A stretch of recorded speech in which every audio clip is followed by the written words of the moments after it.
These are some Dinar Guru updates, starting off with FNULU. Says the recent visit of the CBI to New York was most assuredly to have a chat with the Federal Reserve Bank of New York.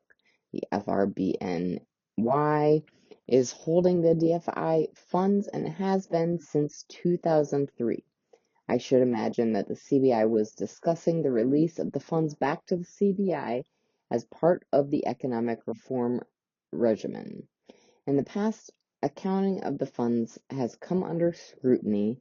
1.7 billion was unaccounted for, so said the Pentagon. Distrust has been an issue. In 2020, the State Department threatened Iraq with the denial of access to the funds if Iraq ever insisted the United States military withdraw. Vanulu goes on to say Iraq has attempted exactly such a demand of late. I'm sure these demands and threats were a topic of discussion at the recent meetings. In 2021, the American authorities assured the CBI the funds were secured and accounted for, but I should imagine the CBI wanted proof with the conclusion of the economic reform project drawing near.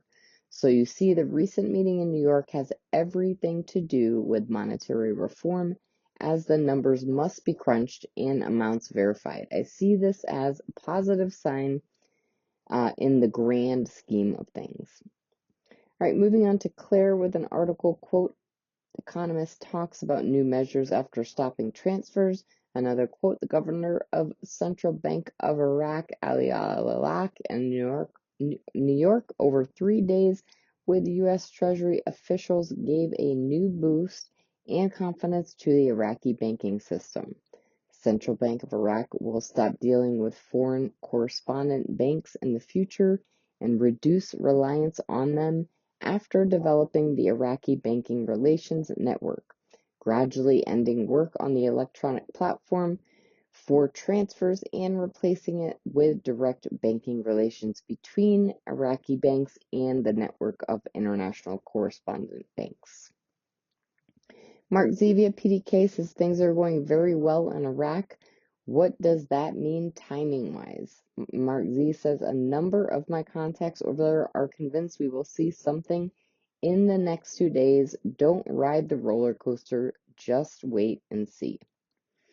All right, Militiaman says road development project is going to be phenomenal. What we're going to see is the United States going to be sticking around in some shape or form to protect their assets. All right, moving on to Samson article, quote, Swiss embassy in Baghdad reopens, quote, Switzerland reopened its embassy in Iraq after a 33-year hiatus. All right, Claire has an article, quote, to strengthen economic relations, reopening of the Swiss embassy in Baghdad, quote, Switzerland reopened its embassy in Iraq after a 33-year hiatus. Article number 2, Iraq renews partnership with Swiss global company Roche to enhance therapeutic capabilities.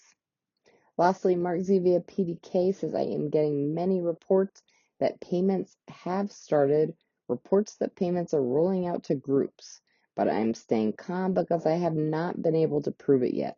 I'm looking for proof that this is accurate. Mark Z says, I am hearing this from many different sources.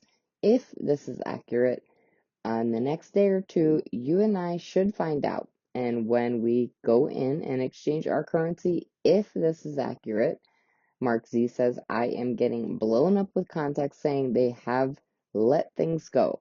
I've heard this from a number of sources. Stay calm. Again, he says, I am really trying to stay calm as well.